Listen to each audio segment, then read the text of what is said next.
Life is weird. Super weird.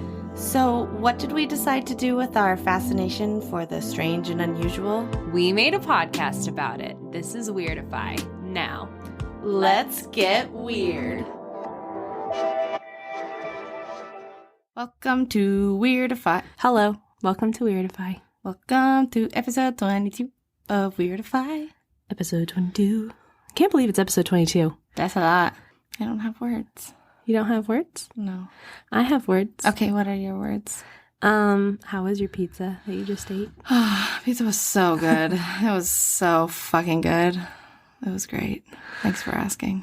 You're welcome for asking. That particular pizza place is always, it's never let down, you know? Never let me down. I know.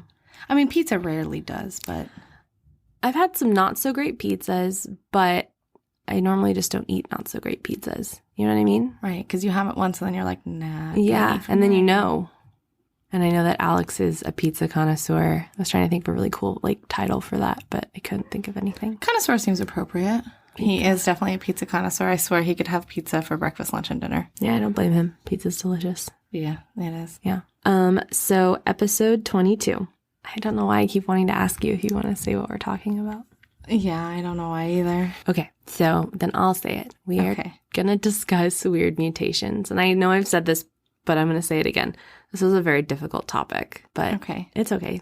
Well, like we were saying earlier, the medical stuff, it's out of my range of life. Yeah. So it's not in our wheelhouse. No. I mean, it's not. Yeah. Even some of the stuff I read, I'm like, I don't even know how to put that into words that I understand. That can translate over a podcast. Just right. So I'm like, I'll just leave that part out because I don't really understand it and I don't know how to make it understandable. Yeah. Mine didn't have too many big words. I mean, what it's actually called is a little bit complex. Okay. But it didn't have too many scientific-y medical terms, so that was good. I will say it was interesting looking up potential topics for this one. Just seeing all these different mutations that people have. Mm-hmm. Was a little bit of a wild ride for your girl. Yeah, I was going to try to go down a vein of not humans. Oh, okay. Yeah, because there's animal mutations and stuff too. And then a lot of it was just, animals with extra appendages or that was basically pretty much the extent of the animal ones. Really? Yeah. There's two-headed snakes and two-headed cows. Exactly. There was a goat that had 8 legs. And I was like, woo, spider goat, spider goat. Spider zygote. Spider zygote. Bang. I'm crawling up your wow. Crawling up your wow. Spider zygote. That's the name of my new band. Perfect. The spider I wonder zygote. if, because I did not look into animals at all, I wonder if a two-headed snake was also something that happened where something didn't. Well, a snake is an egg.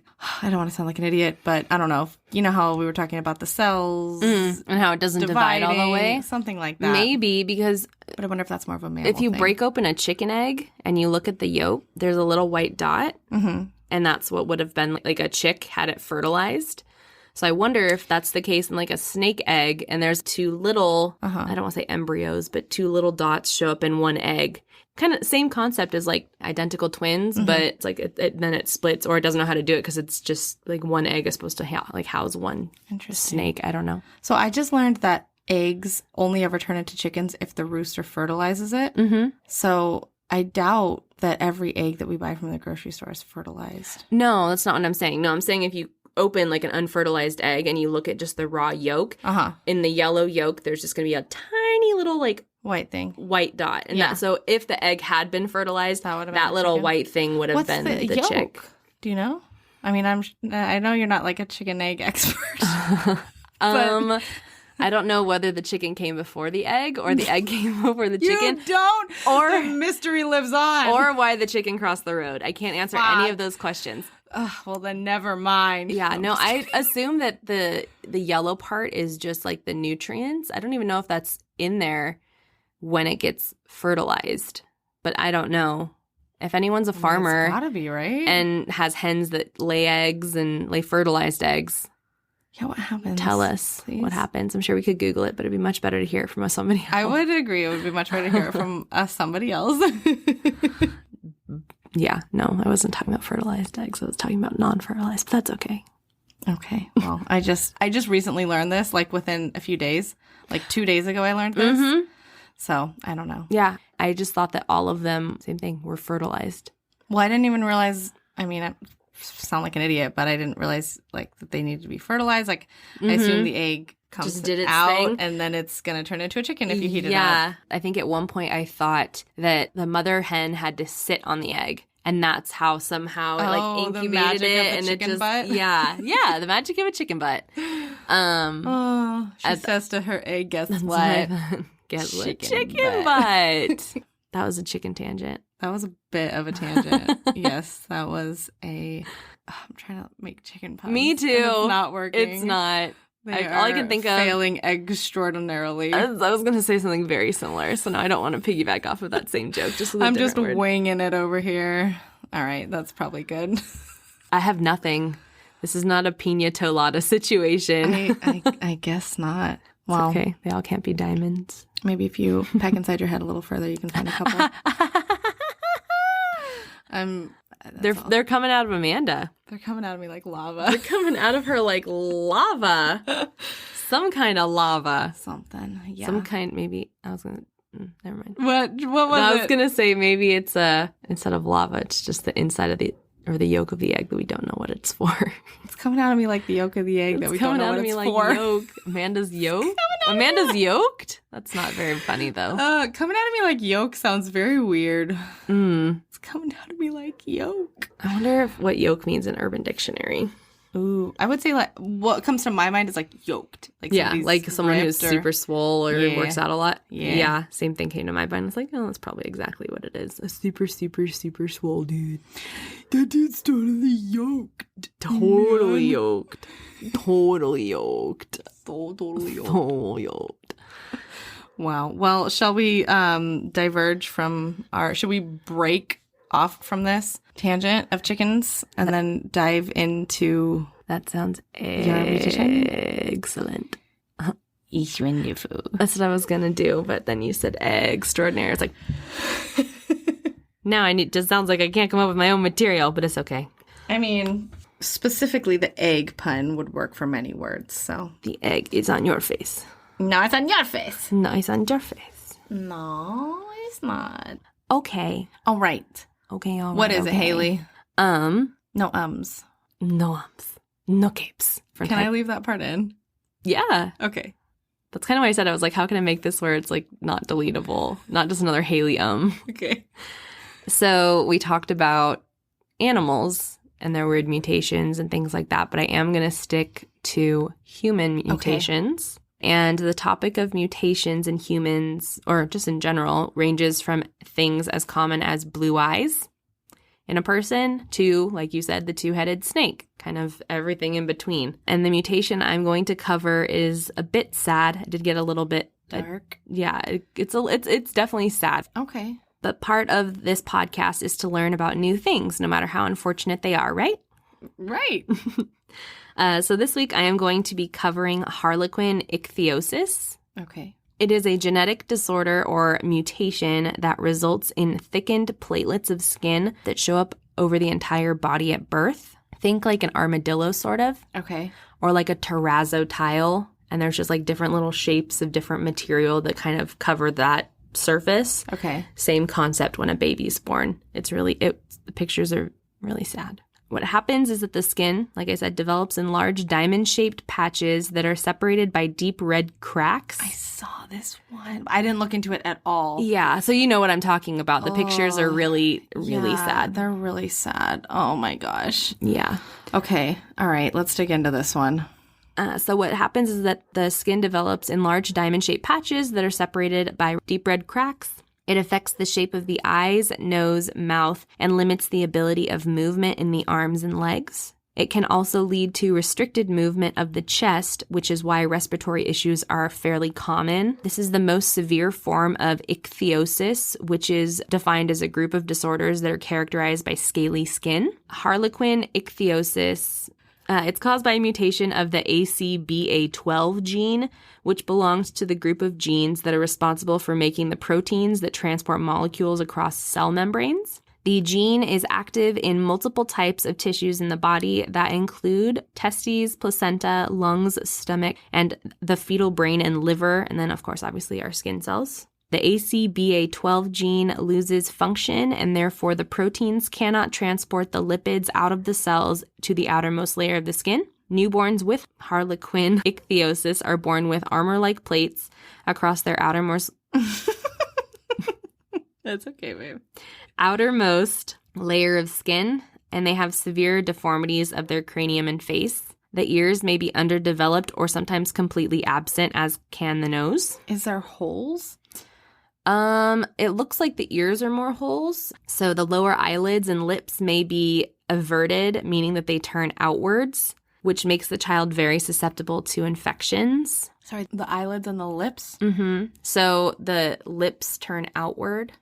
And like when you do that, that's what it looks like. Like the Haley's pulling down her eyelids. Oh, yeah, my bottom eyelids, so that you can see like the red. That's on the outside. Okay. Oh, God. I know. As I mentioned earlier, the lack of movement in the extremities is common, as well as smaller joint size. So their arms and legs sometimes don't fully develop. Okay. Due to small joints. Little baby arms and legs. Little baby arms and legs. Yeah. Okay. Even more baby, and it's like a newborn. So imagine a tiny newborn already, and you have even tinier extremities on them. No. It's so sad. Patients with this condition tend to be sensitive to temperature. It's my sister saying, good luck with the podcast tonight. Thank you, Kelsey. Thanks, Kels. We'll leave that in.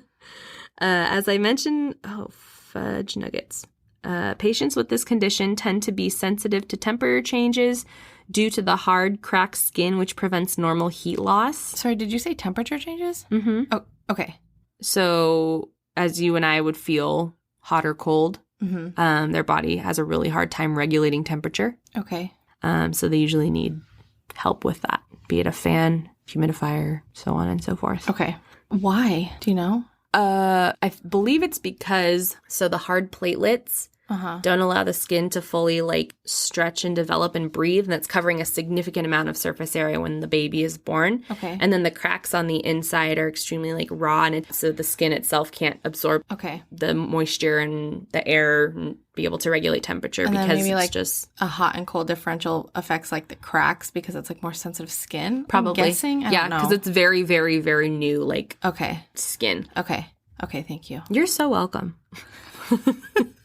You are so welcome. Thank you so much. Respiration is also very difficult as the cracked skin is restrictive and doesn't allow for the chest to fully expand and draw enough air in, and that often results in hypoventilation and respiratory failure. Patients are often also very dehydrated due to the lack of water retention that the plated skin tends to have. I know, it's so This sad. just doesn't sound like it's any kind of good. I know, it's really not. But I did think it was interesting. Okay. I mean, yeah, I saw it. And a little weird. And a little, I mean, it's perfect. Yeah. And again, this is just to educate sometimes. Yeah. It's not all sunshine and rainbows, as No, we've of course come not. to learn. Well, and I mean, I love you, but a lot of times what you bring is like a little darker. It has a tendency, or sometimes can be a wee bit darker. Yep, for sure. Like even the Fae was like, wow, we took a turn with the fairies. Okay, sorry, continue. Always. No, it's okay. Okay. You're totally right. I'm like, it's so sad. I'm like, well, I actively sought it out. And then I like, picked put together it. Exactly. I did a book report basically on it. So I don't have anyone to blame but myself. This is true. Anyway. I mean, you could blame me because we're in this together, but true. Blame you.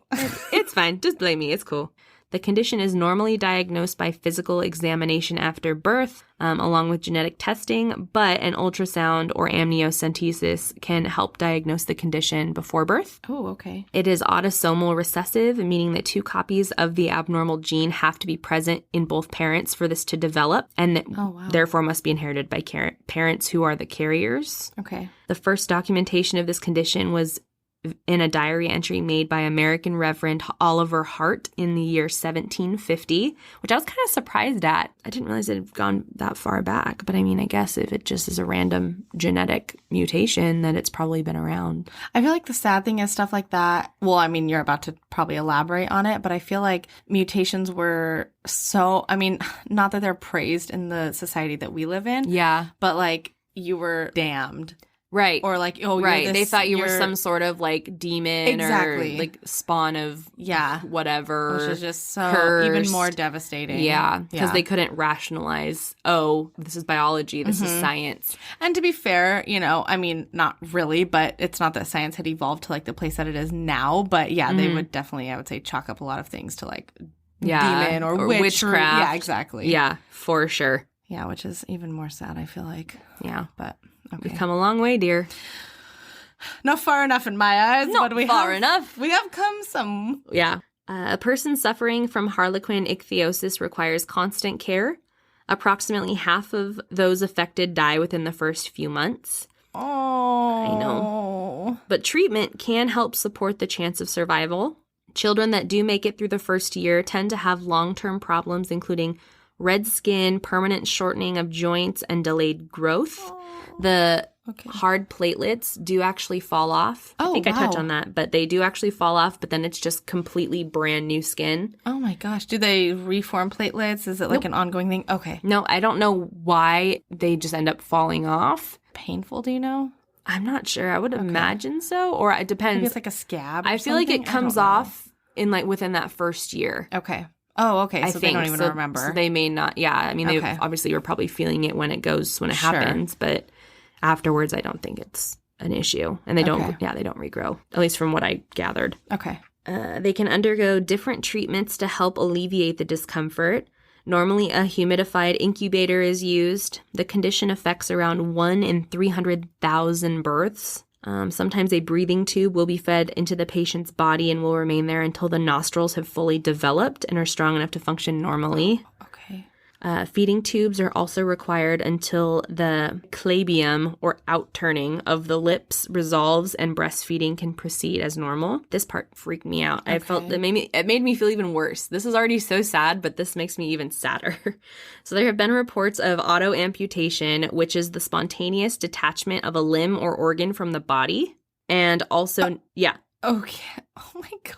I know, it just gets worse. There's just hopefully yours is a little bit more happy, but we'll see. Gosh. And there's also necrosis, which is an injury in cells that forces premature death of cells in living tissue. So it basically just parts of the body kind of just kill itself. Oh my gosh. And this is due to constrictions within the patient's body due to the tightness of the tissue. It's like when you put your hair tie around your finger and it starts to go purple. It's like that, but only because it can't get full. Oh my gosh. Like it's not malleable at all. It's not stretchy. It's just like really tight, and then it just constricts everything. Wow. Okay. Yeah, so sad. To help prevent this, doctors make a relaxation incision so the tissue has a little bit more relief. And A relaxation incision? Yeah. So I just think of an episiotomy when you're giving birth. Okay. And they make a slice, like a tiny little cut, and that way it just has a little bit more room and give so you don't just tear. Oh, I know. Fuck. Okay. That's a lot of graphic content. That's all right.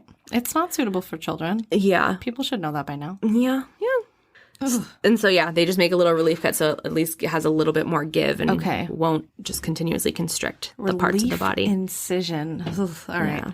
Although harlequin ichthyosis was nearly always fatal, advancements in neonatal intensive care have resulted in new treatment options for the patients.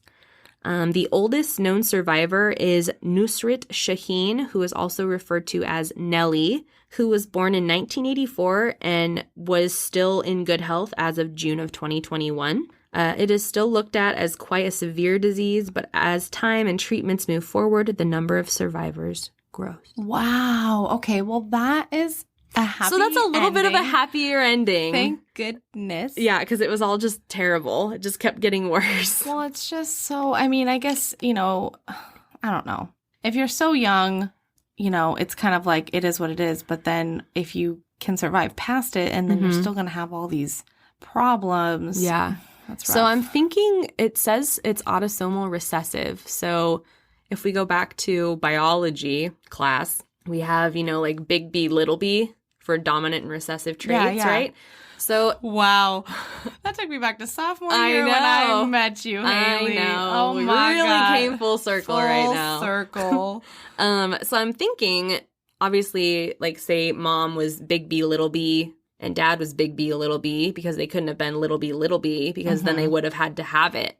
You know what I mean? So then the unluck of the draw, if you will, the little b's lined up, and then unfortunately the baby was born with harlequin ichthyosis. There it is. There it is. Yeah. That's a tricky one. Mine's a little tricky to pronounce too. Yeah. I have to actively think about phonetic, what it's called. like in the parentheses, and it's like this syllable hyphen this syllable. Because I kept like thinking the pronunciation in my head, and then I was like, I know I'm pronouncing this wrong. I'm pronouncing this how it's spelled phonetically. And then you look up the phonetic spelling, and I'm like, why isn't it just... It's like baloney. I'm like, why isn't it just spelled phonetically? Why do we have a phonetic spelling? I don't get it. Help me understand.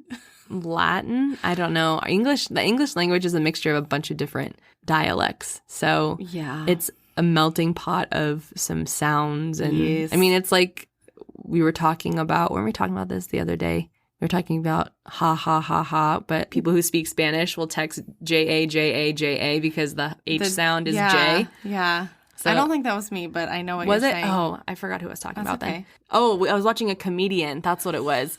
I could totally see how you could get that confused with me. I know. You're just so hilarious. Not me. No, it was Dion Cole, if anyone is interested. His comedy specials on Netflix.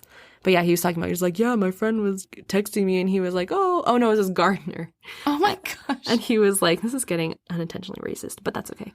Okay. Well, we can cut that part out. It's fine.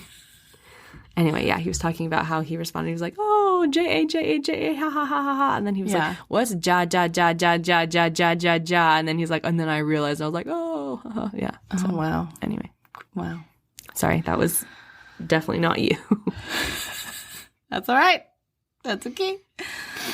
That was very sad, but very informative. Thank you so much. You're welcome. Well, mine is a bit happier. No, mine is a smidge on the not as dreary side. Okay, so shall I take over, Haley?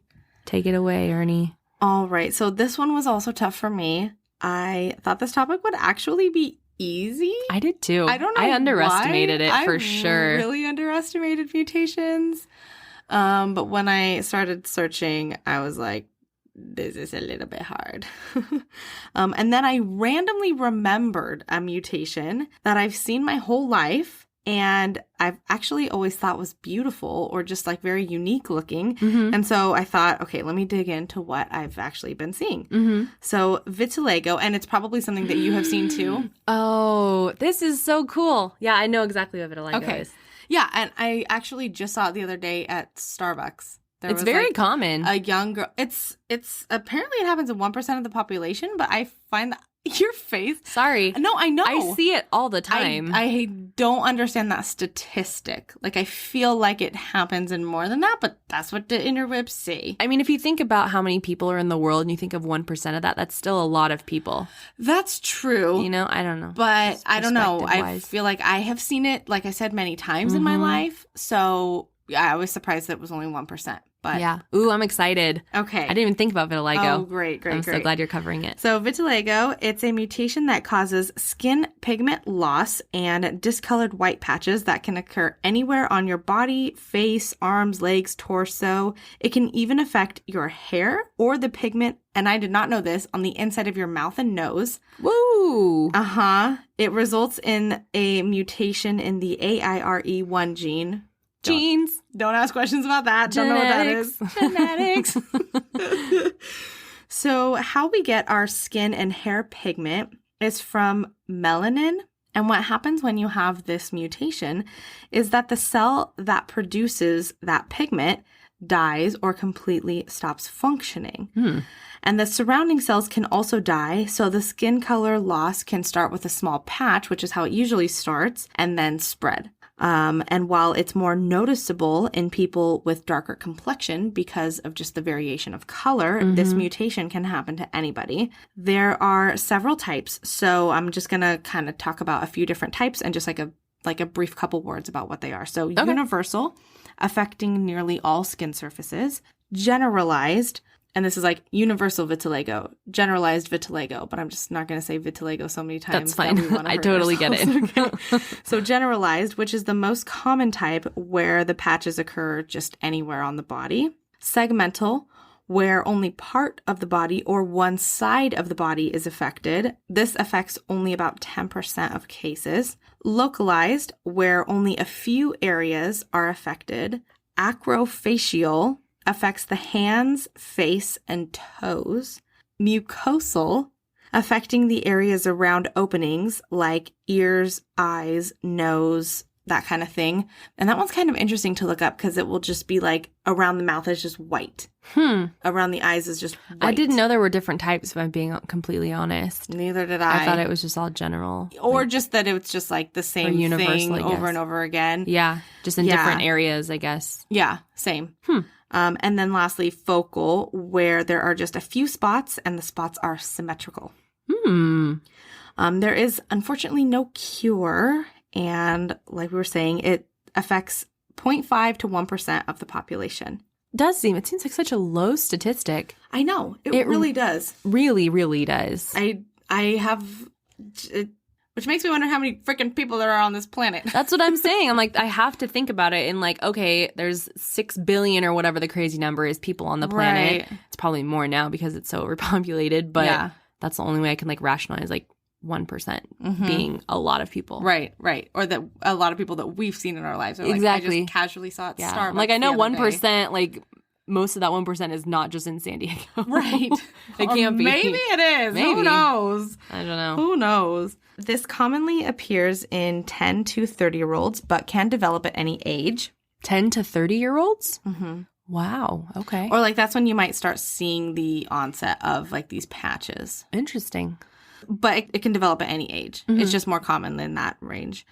Some of the causes can include a change in the immune system, sunburns, and while not contagious, it can often be genetic. If you have this condition, someone in your family likely has it as well. Oh, interesting. A few symptoms include, obviously, seeing white patches. And then this is another one, and I'm not sure that I fully understand it, but if you notice the inner layer of the eyeball change, that can also be a sign. The inner layer of the eyeball change. So I don't know if that's like right before your There's pupil. a lot of layers to the eyeball. The innermost layer of the eye. What I could maybe understand if your eyes got lighter, like your iris, the actual colored portion. Maybe. I don't know how you'd be able to tell. Pay close attention. I don't know. Let me just look directly into your soul and try to see if your eyes are changing. Look into my eyes. Oh, man. These patches can cause irritation and can be itchy and dry. Preventative measures include staying hydrated. Just drinking lots of water helps boost the immune system. Drink water. Drink water. You heard it here first, folks. Drink water. Eating foods like fruits and veggies, just like drink water and eat healthy, and you'll just live long. Again, you heard it here first. Super revolutionary concept. Totally. Eating foods with vitamin B and C, iron, copper, and zinc in them. And then on the flip side, avoiding foods like coffee, alcohol, red meat, and fish. Getting sunburned can also be an onset, so wear sunscreen if you're prone. They also suggest not getting tattoos. I guess like irritating the skin, like also kind of like getting a sunburn. You can, if you're prone to them or if it's a genetic thing, it can trigger those cells to start dying, essentially. I see. Yeah. Interesting. Okay, so this. Okay, and so this doesn't prevent it, but many people use makeup to cover up the discoloration, and it's easier and less painful than the treatments that I'm about to mention. So you could just buy like a foundation, and you know it might give you a little bit of just less of a headache of cover up if you're like self-conscious about it. Right. It's not painful, and you can live. And if you can live with what it looks like, you might. Wow. It's hard today. I don't know why. It's not good. If it's not painful and you can live with what it looks like, then that might be a good solution for you, the makeup. Sure. So there are treatments available that can help to bring back your pigment. And if you seek medical attention soon enough, you can actually help to stop the spreading of it. Interesting. Sometimes the color can return to your skin, but usually that doesn't happen. Like can return to your skin naturally, but usually that doesn't happen. Treatments can vary depending on age and the progression of how bad or how severe. Yeah, or like how depigmented you are. Okay. Cortisone cream, pills, or I'm sorry, it's not cortisone. Hold on, let me run through this pronunciation in my head. corticosteroid. So some sort of steroid? I pronounced these several times in my research. Really? Because they're hard. I mean, they're big words. Oh, yeah, you have to, like, sound through it. Yeah, and sometimes it just doesn't really, it's like you didn't even try. Like, I totally get that. Okay, so corticosteroid cream, pills, or injections can be used and may help to bring back some pigment after a few months. Steroid creams are also used. It's best if used early on. It seems like the earlier you can catch it, the easier it is to stop the spreading. If you let it spread, it seems harder to maintain. Immune-boosting drugs like tacrolimus and pimecrolimus are also used. Nailed it. I'm so happy that I didn't have to re-say either of those. They are more used on areas like the face and the neck. You can also use light therapy using a narrow band ultraviolet B or UBV method 2 or 3 times weekly. It can take months to see any results, and while you would usually go to a doctor's office for this treatment, there are at-home options as well that can help bring back some of the pigment. Interesting. There is also a combination of light therapy and Solarin. It's spelled P-S-O-R-A-L-E-N. Solarin. I'm thinking it's like pterodactyl and pneumonia. Okay. P is silent. Right. Which takes the method that I just described, but adds on the plant substance, Solarin. So this is taken either orally or applied topically. If you aren't having any luck with any of these methods, surgery may be an option for you. Oh, no, you're beautiful. It's beautiful. I think it's beautiful. I do too. I think it's so freaking cool. I really honestly do. I mean, that's what kind of like made me think of it. It was like, oh, that thing I've seen on people's skin. But I guess it's your body. You do. Absolutely. You do you, boo. We all have our own insecurities. Yep. And differentiation of the skin is not encouraged. Yep. I don't know. It's not necessarily the promoted as norm like or whatever. Beautiful. Yeah. Yeah. Sorry, I didn't mean to throw you off. No. Please always interrupt me. Please always interrupt me. We edit out the ums anyway. Right. Okay, so surgery ranges from options like skin grafting, though you might end up with a patch that doesn't quite match the rest of your skin, and that's kind of the case with all of these. It's not a guarantee. It's more just like a quick fix, but with quick fixes comes... Yeah, it's just like you're going to take a piece of your skin that does have pigment, and then you're going to put it on an area that doesn't have pigment, but then that piece of skin might not necessarily match the other pigment that's near to, and that's just kind of like across the board. Every single thing that, like all of the surgeries was like, you might have discoloration. And really invasive. Skin grafting is no freaking joke. Yeah. I knew a guy who got his legs stuck in a lawnmower, and they like skin grafted part of his back and put it on his leg, and it's a very intense process. Jeez. And I can't imagine doing that. You're beautiful. You're beautiful. You're beautiful. There's also blister grafting, which does not sound very fun to me. The doctor will suction a portion of your skin, and I'm really not sure what the purpose of the suctioning is, but as opposed to the skin grafting, you suction this portion of the skin that you're going to remove, and then they move it to an affected area. Hold on, sorry. I'm trying to picture that. So they suck it to try to remove it from the body, or they're trying to I imagine it's maybe like a permanent hickey. Yeah, they suction and it makes the skin. It a little darker. It's called blister grafting. And so they suction it, and then once it's suctioned, they move it to a different, to a part of the area. Move it without going in there and getting it. I mean, I'm sure they cut it out. Oh, that's but so sad. I don't know. Yeah. So you can definitely end up with scarring, skin damage, and the sectioning can potentially trigger more patches of vitiligo. And that's kind of like one of the other things that I read is like, even though you're going to potentially cover up this patch, it can still spread.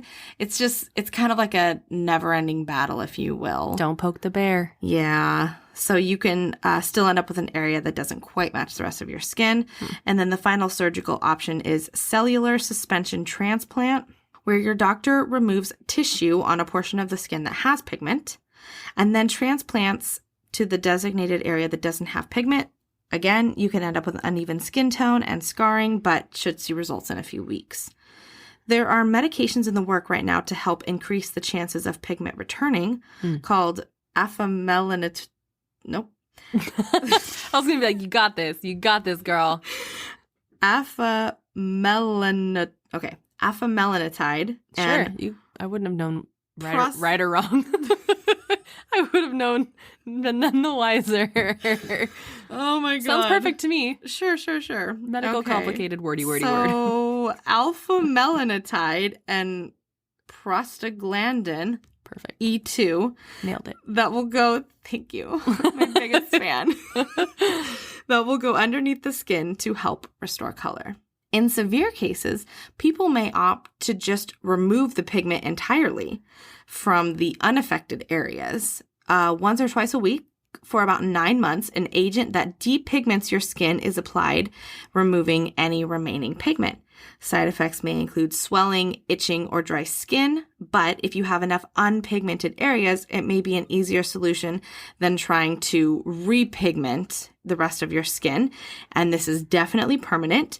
And I can understand why some, might want this. I don't know. Like if it's that bad, I don't know. There are many celebrities with this mutation, Michael Jackson being one of them.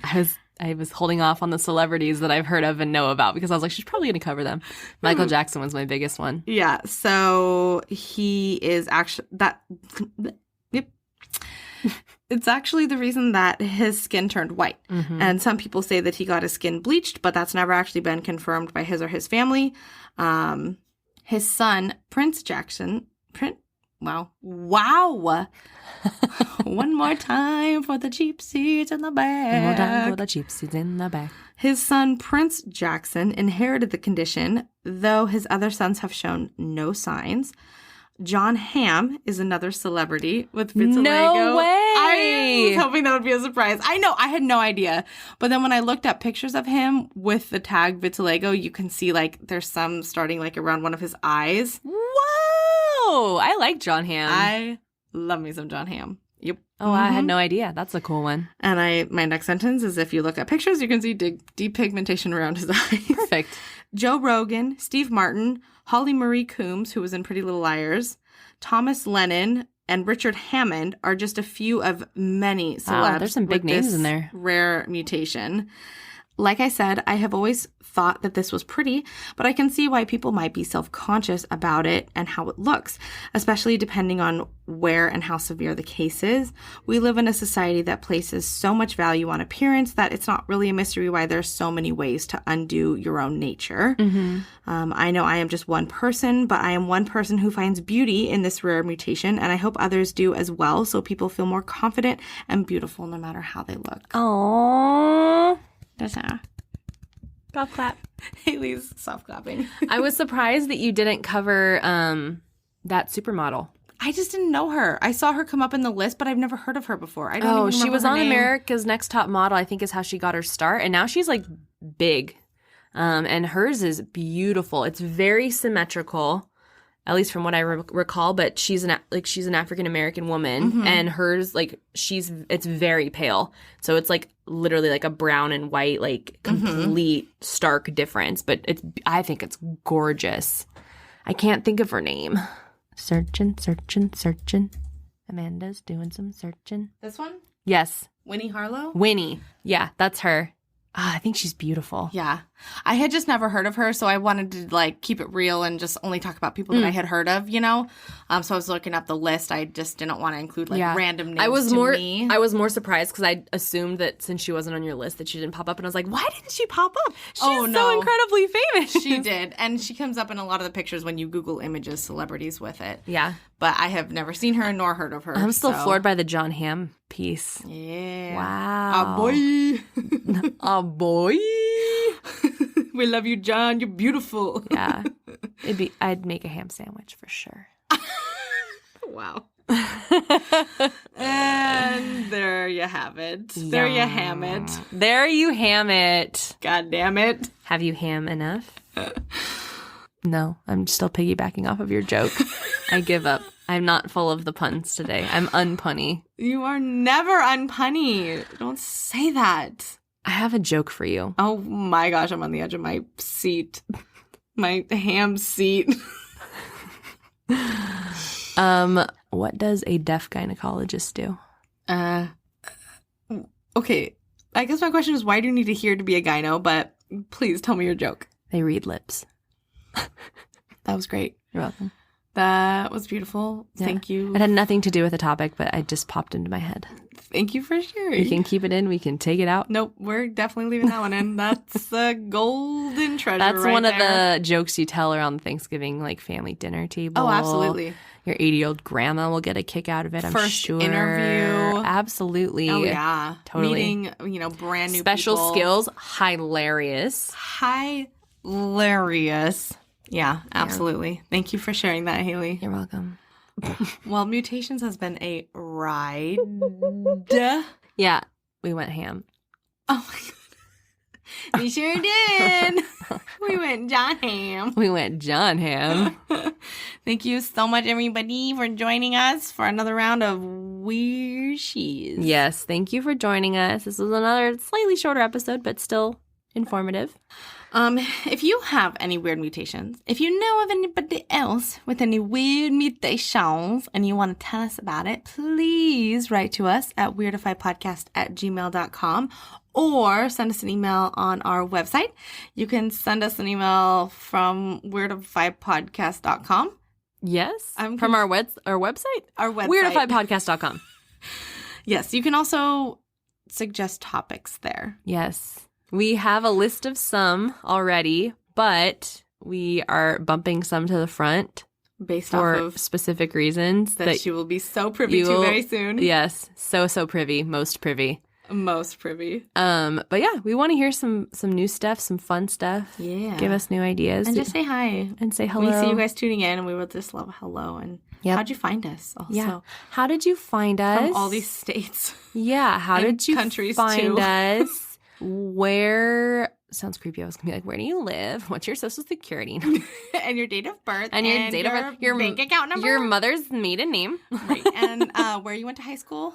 Perfect. Your mascot. And the street that you lived on first. Perfection. And now we have access to your life. Thank you. Awesome. We really appreciate it. Yes, if indeed. you are so curious, we are on most of the socials. You can find us on Instagram, Facebook, YouTube, Twitter. Yep. At Weirdify Podcast. At Weirdify Podcast, all the places, man. All across the board. That's right. And I hope that everyone has a fantastic rest of their week. Me too. The next one's gonna be good. It's gonna be good. It's gonna be good. We are so excited for you guys to turn back in. Turn back in? Tune? We're excited to have you back. Tune back in. Tune, whether you're tuning back in, taking a turn back in, whatever you're doing to listen to us in your ear holes, we appreciate it. Yes, it's gonna be a good one, and Indeed. we're excited to have you back to join us. Yep. And until next time, keep